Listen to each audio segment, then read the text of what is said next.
Dr. Jazz.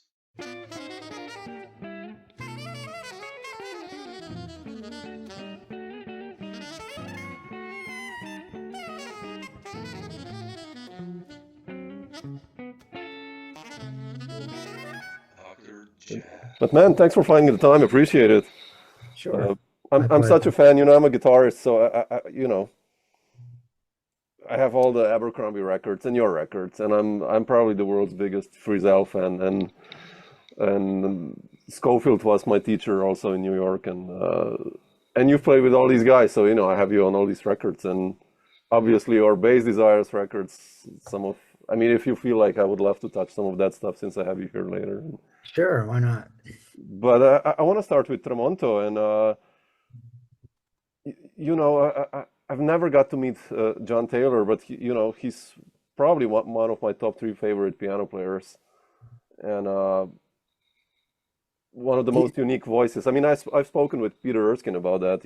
John played in his trio, and you guys seem to have such an amazing chemistry already when I listen to Roslyn, and now this new album comes out, and it's just like I mean, you and Joey obviously as well, but especially you and harmonically and melodically, you somehow are following each other. Like, what's your story with John? How did it all begin?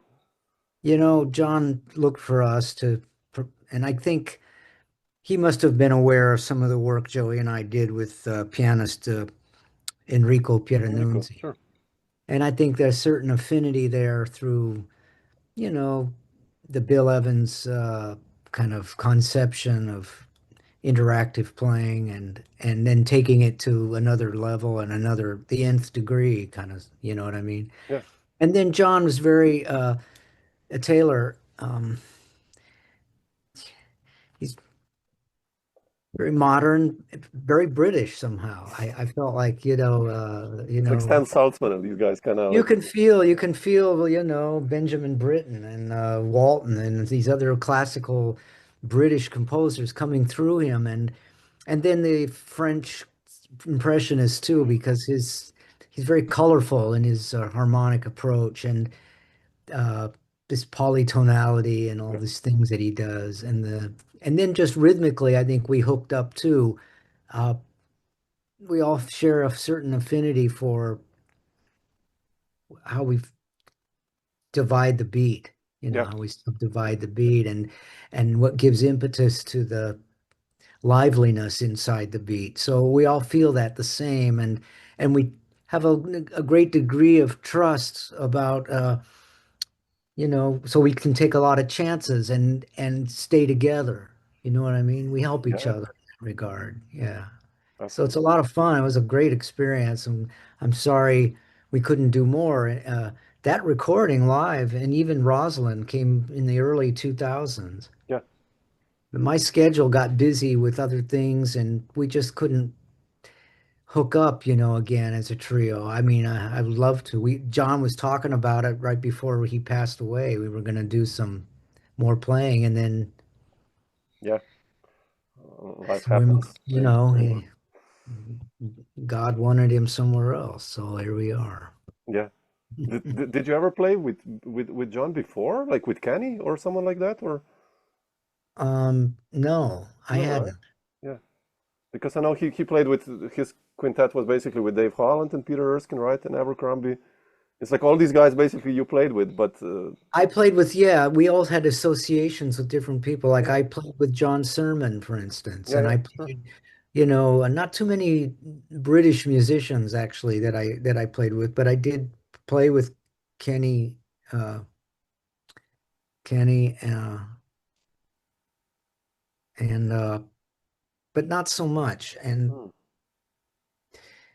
I think it was through, actually, oddly, through the composer of Tramonto, Oh, Ralph Ralph, Towner. really? Oh, okay. Yeah, so through Ralph, I sort of knew these players, and like John Sermon was on a Ralph Towner record I did. Yeah, yeah, Anyway, so yeah, we had these. We were in different circles, but sort of orbiting around the yeah, same yeah, stuff. exactly. But finally, we came together for that, and uh, we were in the studio recording for Manfred Eicher initially in Norway, and then we had a whole set of music ready, and it was a lot of John's compositions. And I think it was the first real trio record under John's name that he had done. Mm, Ranford had an idea and a concept for how he wanted to present John as a leader in that context. And that first record is still in the can, as far as I know. oh wow, man. Yeah, he didn't. He said, "No, let's do another one, another." And so we rescheduled. Look at our schedules. We it came together sometime later, and that the result of that was that studio recording called Roslyn. Yeah, that's such a And nice there's record. some beautiful playing on Oh, that it's a too. beautiful record. Yeah. Yeah, it is. And uh, that kind of playing that we're doing on the live record actually came through on How Deep is the Ocean, that track Mm, on Roslyn. Very similar in its feel and approach. Kind of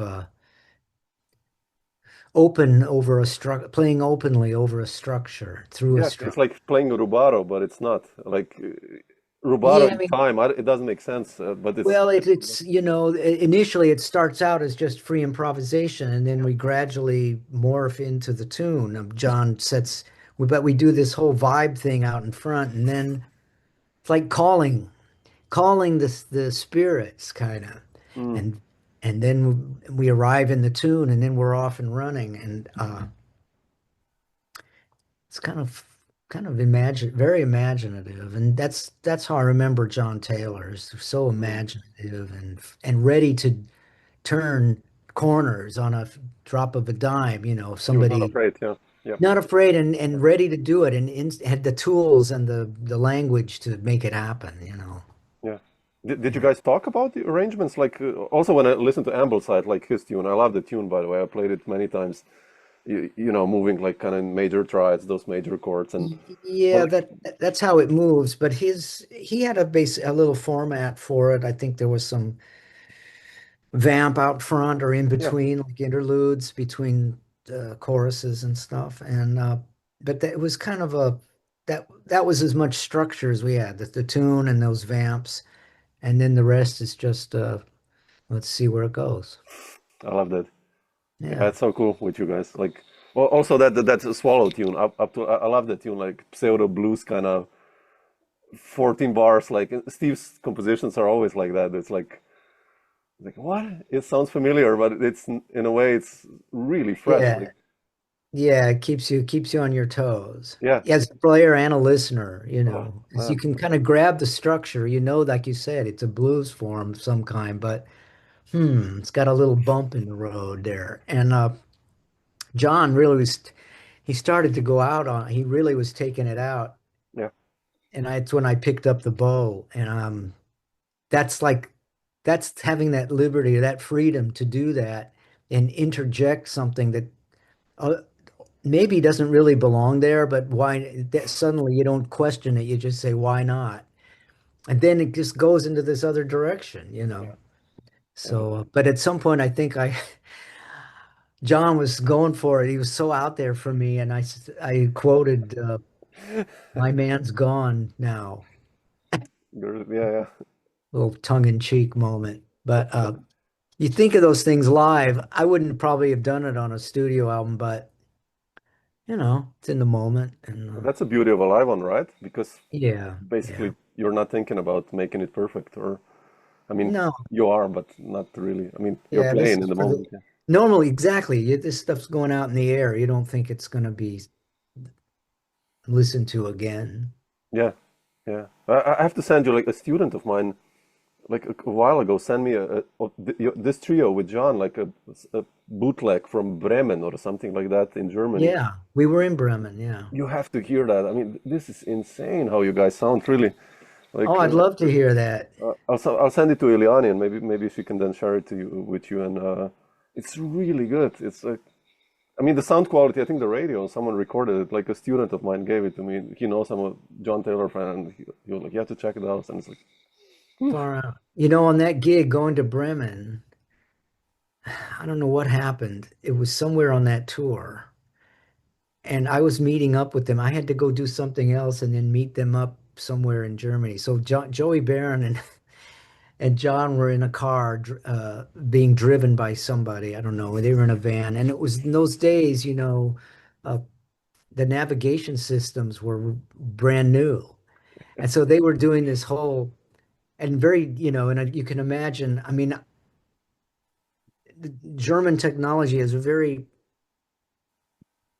Yeah, yeah. different way. I mean, very logical on some level, but confusing on another if you're not German. So logging in all the information into the little device, and you're talking about a screen that's like I four remember those. inches by, a little tiny thing.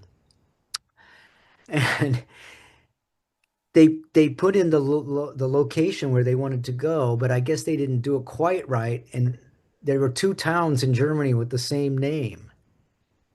And Okay, they yeah. started going in the wrong direction. They didn't realize it for 2 hours. Oh man, in Germany driving, that's already Germany, like, so they had to come back the other way, 2 hours back the other way. That it cost them a lot of hours in the road, but we did meet up, and I think Bremen was on that tour. Could have been that day, for all I know. I don't know, but it was a funny episode. It's kind of like the way we play music in a way. You get diverted. Oh, okay, so then you got to go back. yeah, yeah. I love that.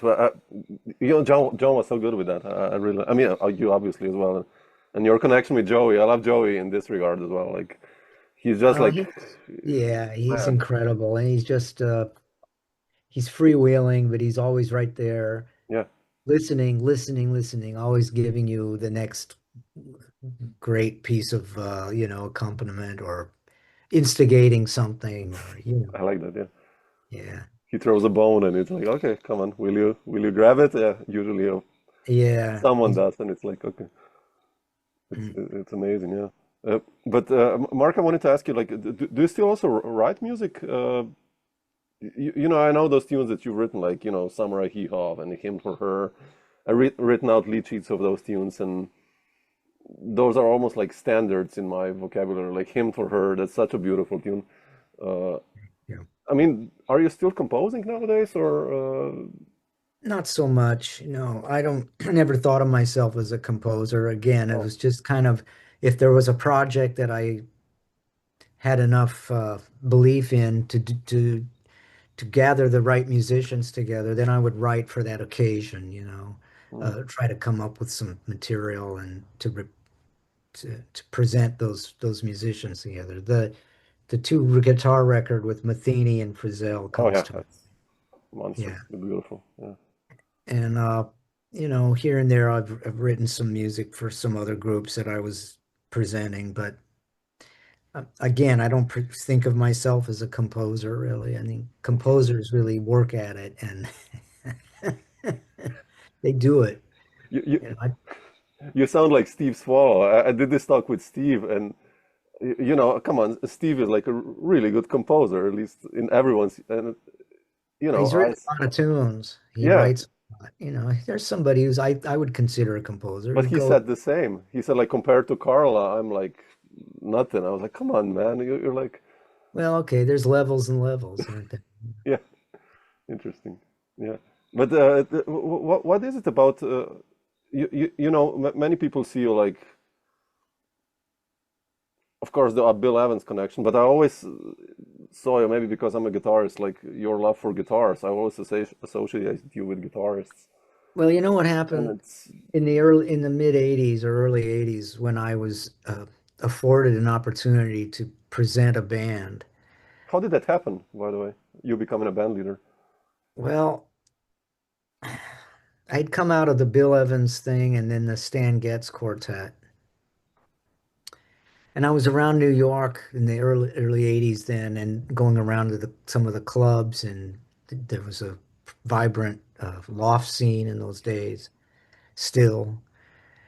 And so I was checking out bands with guitars just because they were ubiquitous actually. They were and I heard Mike Stern with John Scofield and they were playing together in Miles's band. Yeah. So this sound was around, and I thought to myself, if I ever had the opportunity to do something, I think that would be what I'd like to do. Kind of a conceptually a real break from the piano format. And it ended up, and at the right at that same moment, John Abercrombie called me to about the same time I was making this decision, Interesting. you know. But I had been rehearsing after Bill died. I was in New York rehearsing with Paul Motion, and Really? Paul was putting a band together, yeah. Oh man. And he was rehearsing frequently, often. And Frizzell was part of his ensemble. And Mm. that's when I met Bill, and I really got kind of hooked on that idea of guitar. Then the two guitar thing, when I heard Schofield with Mike Stern, I thought, well, they're kind of similar. But if Schofield and Frizzell were on the same bandstand, that Yeah. could be really interesting. And so that's kind of how that came about. And initially, I actually, on the first gig I did in New York, uh, was in January of '84. Already. Wow. Okay. And uh, I recorded it. I had the foresight to get that recorded on a by a engineer with a quarter inch, 4-track machine. And I sent a cassette of that over to ECM through Bob Horwitz. Horwitz was at the New York office at the time, and they thought enough of it to say, yeah, let's do it. So that's how that came together. And by '85 or '86, that first record was out, Mm. you know. Yeah. So that's how that came around. And then, but Did you like that? Being a band leader immediately, or I how was did? never, I mean, yeah, yes and no. I mean, the way a musician develops and grows, they surround themselves, if they're lucky, with people that play better than they do. And then they were forced to grow and learn and grow. And there I was as a band leader in a group where they knew a lot more about music and playing than I did. Mm.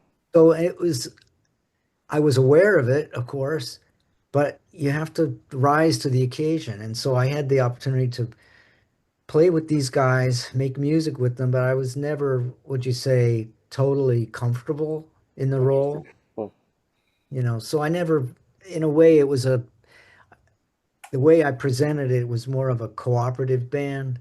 And if you look at the albums, yeah, yeah, yeah, yeah, everyone contributes compositions yeah. and I still function as the bass player. I don't play the melodies or anything, I take a few solos, but for the most part, it was about just rounding up those guys. That was my goal. Then that was my impetus as a leader. I really like that actually. Rounded That's you up. yeah, I really like that. That's what a good band leader does in a way. I hate those hate. It's like bass records where you have like a bass head and bass solo every tune. It's like, Yeah, oh yeah. I man, mean, come those on. have their place, I guess, but your Yeah, audience is going to be very limited, and yeah, it means well, you get these kind of guys to play with. You may as well open the door and let the music happen. yeah. So Do you remember that's the first rehearsal of that group? Like Sko and Frizzell's playing together? I think so. How was that like? I mean, because like it's like really like, but they somehow fit beautifully. Yeah, it could have if that with two kind they were different enough that it worked great. Yeah, They were both John was that really fluid linear player, but also understood completely all the harmony and everything and heard it all. And Frizzell was this great orchestrator and beautiful sounds and loops and different things that he was doing and also they both kind of understood harmony on the guitar. They were both influenced by kind of the same people, I think. yeah, absolutely. Jim Yeah. Hall. Yeah, yeah, And all the cats. And even more modern, like, shoot, you don't think they listened to Hendrix and oh yeah, and were aware of who else was on the scene in those days? They knew everything. yeah, yeah, yeah. I just love Bill. It's like he's such a contrast to everyone out there. It's just also the Martini record you did.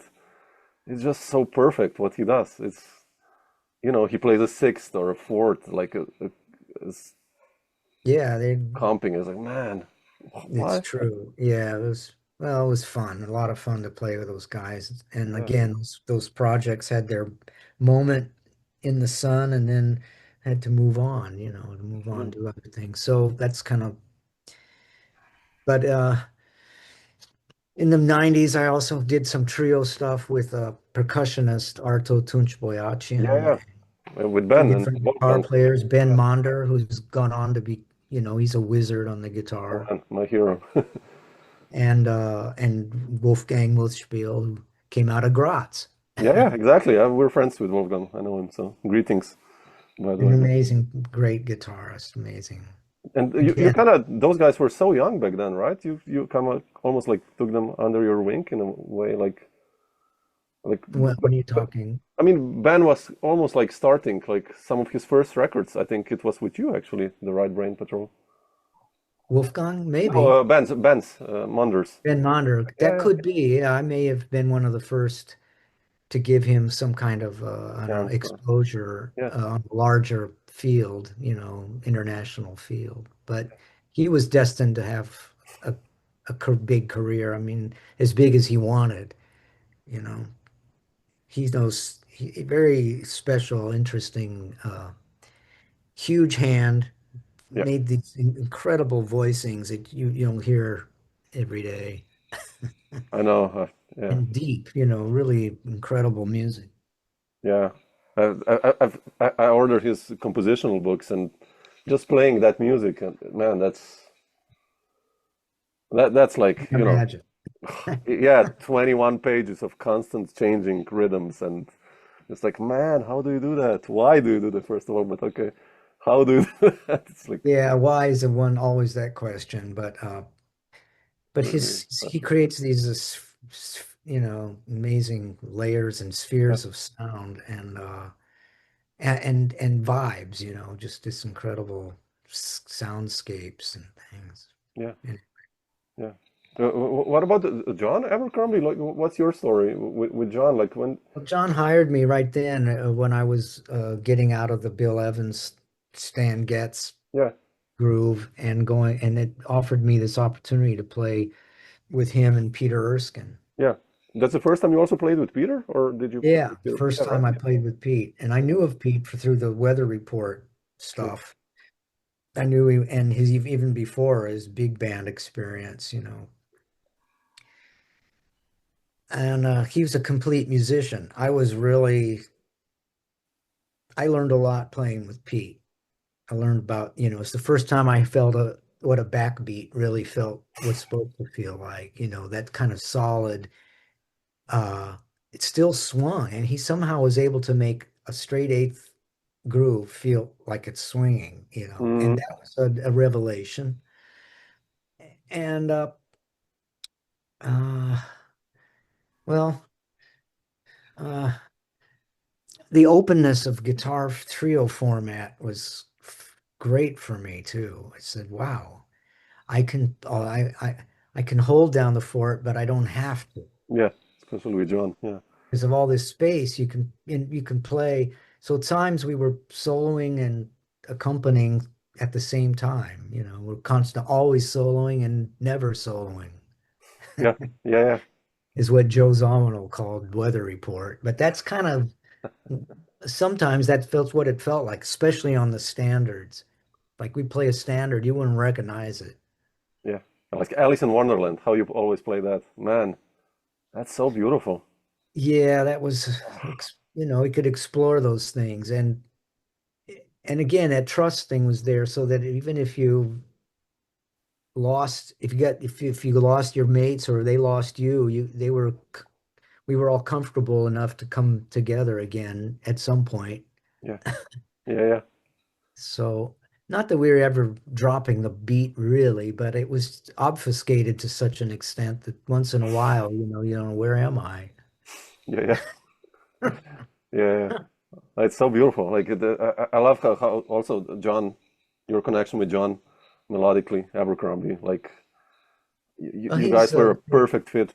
yeah, he's a very liquid Yeah, player, and I was trying to adapt that concept to the bass anyway. I was trying to play more lyrically and with more legato. yeah, So I was still a work in progress at that time. I was still figuring out fingering and slurring things and what can I do, to advance my own technique and concepts for the double bass and yeah, fitting in with this jazz idea, you know. yeah, yeah. I like that. I like it. I mean, one of my favorite groups, definitely. The Your trio with Abercrombie and Erskine. I mean, But in a way, that just word, that those recordings, that time of playing, touring together, and growth that I had during that time, and this conceptually was definitely a part of my of developing towards playing with John Taylor because it's mm, yeah, very similar in the openness and the willingness to step out there and take risks, incredible risks, and allow the music and the musicians to play however they want to, yeah, you know. yeah. All these guys at the top level that they were. I mean, Yeah. all you guys are like that. I'll put it like that. Better, It's definitely. this balancing act, between taking care of the business of the music so the audience can hang with it and at the same time advance the conception to a point where you're really expanding on the what's possible Yeah, within the improvisation group improvisation. Yeah. not being afraid. Yeah, that's why that music still sounds fresh. If you listen, like I don't know if you listen to Stella by Starlight or Alice in Wonderland that you guys did, and it's a standard, but you put it on and it's like, man, 40 years later, it's still like it could have been recorded yesterday. Actually, it's like, Yeah, that's how I feel listening to it. I mean, I hadn't heard that live record with John Taylor in all these years. It yeah, was recorded in 2002, yeah, that's and sounds great. I heard a tape of it in like 2014 or 15 because I knew John wanted to put that out, and we said, "Yeah, let's go for it." And then he passed away, Yeah, so I hadn't really heard it much at all, and surprisingly, how well it holds up in terms of oh, just how it compares to what's out there. And I don't go to listen to much music anymore. I don't really know who's playing and what they're doing and who's playing on what. But yeah. you know, It's I not hope, sterile. huh? You, I think the word I would use, it's not sterile, like what you do. You know what I mean? It's like you said, like you're walking on, you're willing to take risks, and music nowadays, many times it's too perfect. Trying to be too perfect in a sense, like, Yeah, I suppose. I mean, it's I don't everything's know, a many times. concept. Yeah, Yeah, exactly, exactly. it's a common, and maybe it's the piano trio or the guitar trio format lends itself so well. It's the most compact little group. And the fewer players you have in a group, the more liberties you can take. So maybe that's part of it, you Yeah, know. absolutely. Can I ask you just like what was your what was your story with Lyle? Because you also seem to have Lyle Mace, like that's amazing connection with him, and he's for me one of the underrated greats of the piano, even though he achieved success with I would Timatini agree. Group, but like Well, he I was had the the good fortune of being at University of North Texas when Lyle arrived there. He came down okay, there in 1974, and I was starting my third year at university, and he'd already been writing big band music, and he was a he was a prodigy, he really knew a lot about music, piano playing, but also orchestration and everything. So he came to North Texas. He was already kind of enfant terrible when he arrived. And and he was writing for the band. And then I started working 6 nights a week with him in a nightclub act Oh wow. with a saxophone player and singer named John Racina. And we had different drummers, but that was with Lyle, and I could barely play jazz at that point. I mean, I knew how to play a little bit, but I was so green. I can remember when we were playing with John Racina at a club in Fort Worth, Texas, and this was in the summer between semesters. So John, he calls Green Dolphin Street, and I don't think I maybe I sort of knew the tune, but not really. So I could comp it a little bit. I mean, I could find the bass notes for comping. But then he turns around and bass solo, and I'm like scared to death. Now what do I do? And I said, Lyle, what are the changes? And he's like shouting me the changes over his shoulder Oh, while I'm playing a solo. that's beautiful, man. But Lyle kicked my tush, I tell you. He was a very demanding young man as a musician. Expected he wrote like for the strengths of the guys in the band. So he had this big band, the 1 o'clock big band he was writing for, and he learned that all the sax players, because they were all, it was a conservatory type training there at North Texas. Mm. So all the reed players had to play flutes and clarinets and bass clarinets, and even one played a bassoon, I think. And so he learned that these cats could do. And then he said, "Oh, great. So I'm going to write for that." So some of these sections had these incredible textures and sound, almost like the Stravinsky of big band Mm. writing, Yeah. something, you know. And it was really fascinating and beautiful. And so I was coming out of the classical side of things. I'd been studying I was the principal bassist in the university orchestra, and I'd been playing, I was a featured soloist playing double bass solo with the orchestra, and Mm.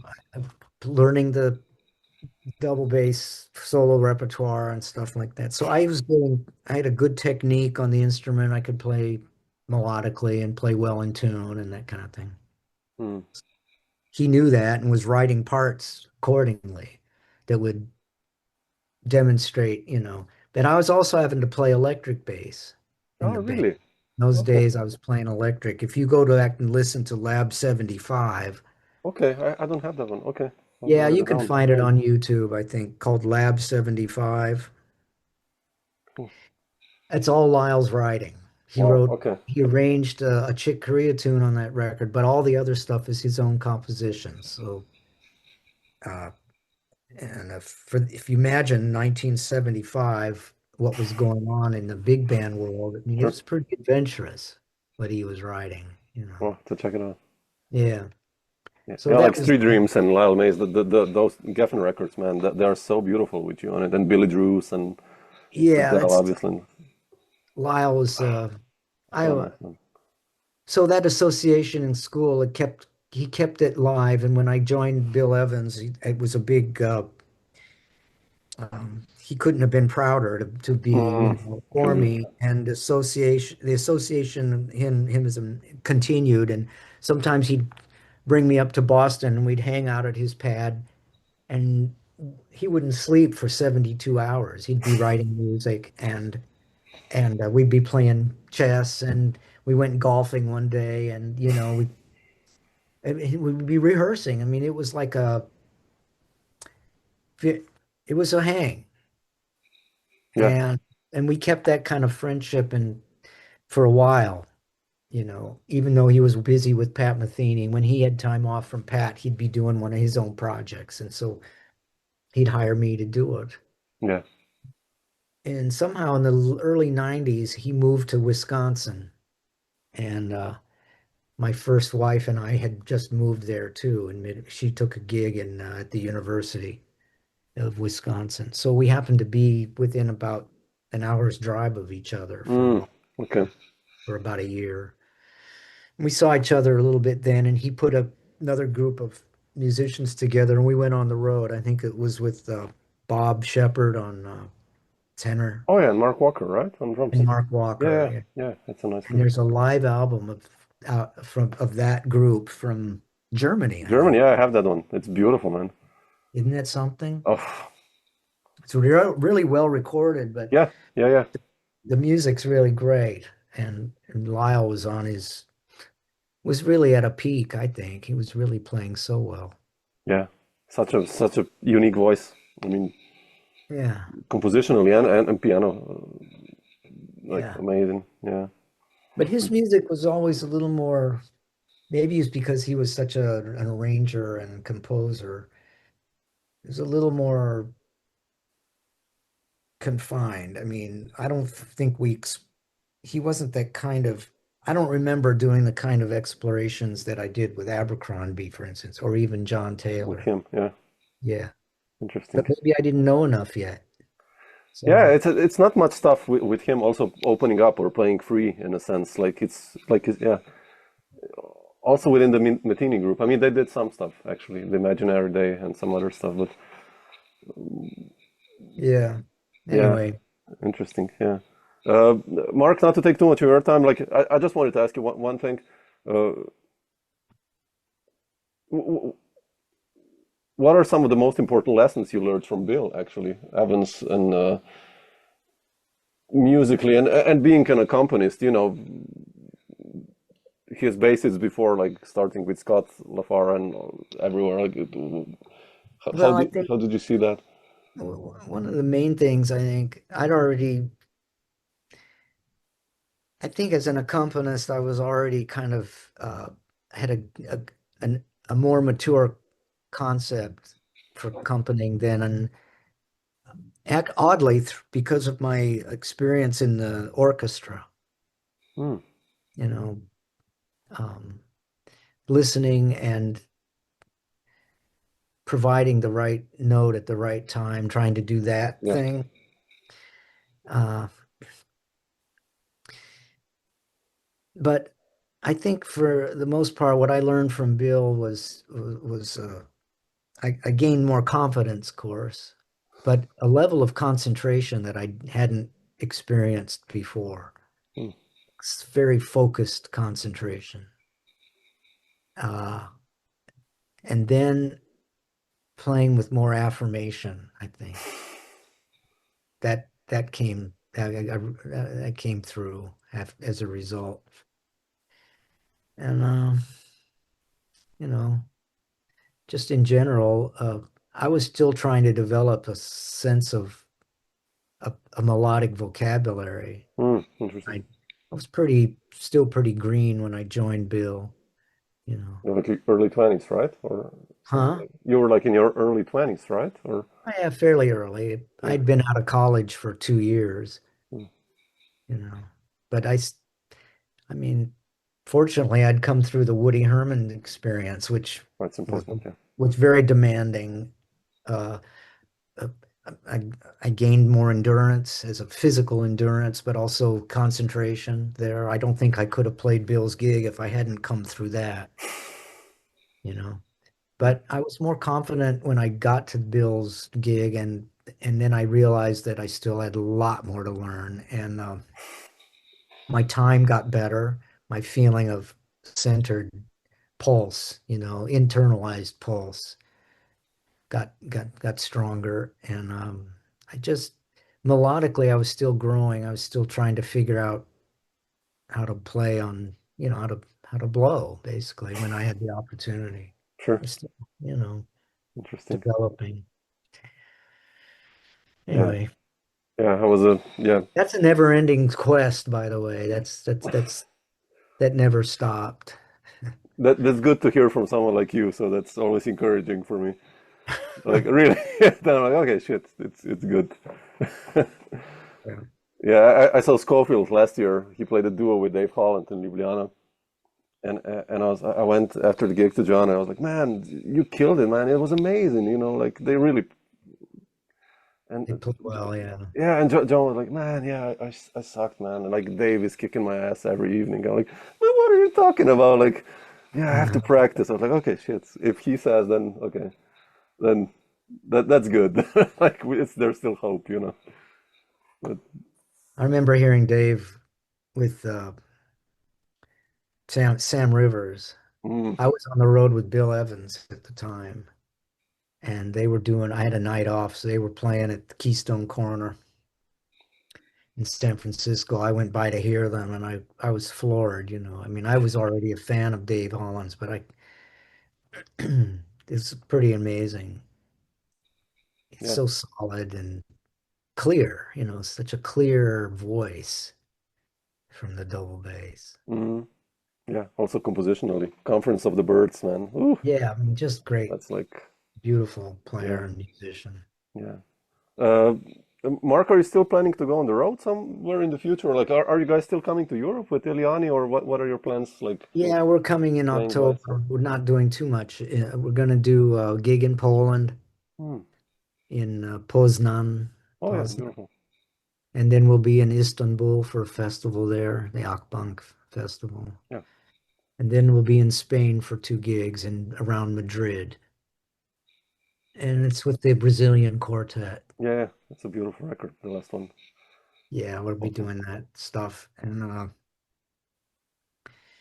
I don't have any plans to do another recording. I did two group albums for ECM in the Yeah, 2000s, you know, beautiful ones. Yeah, Swept Away and Shades of Jade. yeah, that's a nice record. Let's go. Yeah, Yeah, it is.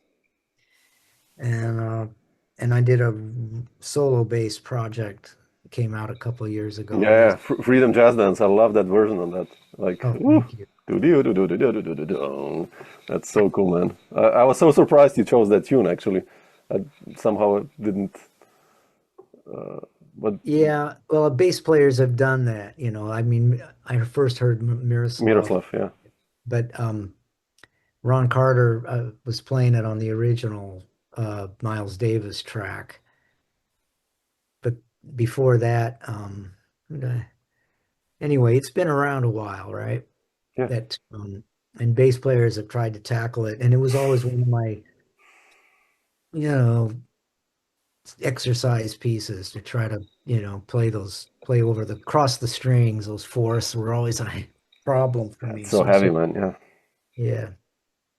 Anyway, but yeah, I hope you get to do another record as a band leader. Hopefully, would be beautiful to hear. thank you. Uh, We'll see. I'm not too ambitious these days. I'm pretty busy with Ileana and sure, her projects, and that's enough. It keeps me creatively that's important. satisfied. Yeah. Yeah, beautiful. Well, if you guys are ever around near Slovenia, let me know. I invite you for a nice bottle of wine here in the. All right, Samo, thank you. So, but thanks so much for finding the time today and talking about some of these things, and really appreciate it. And It's my pleasure. All the best to you. you too, stay strong, and say hi to Eliani, please. Will do. Will do.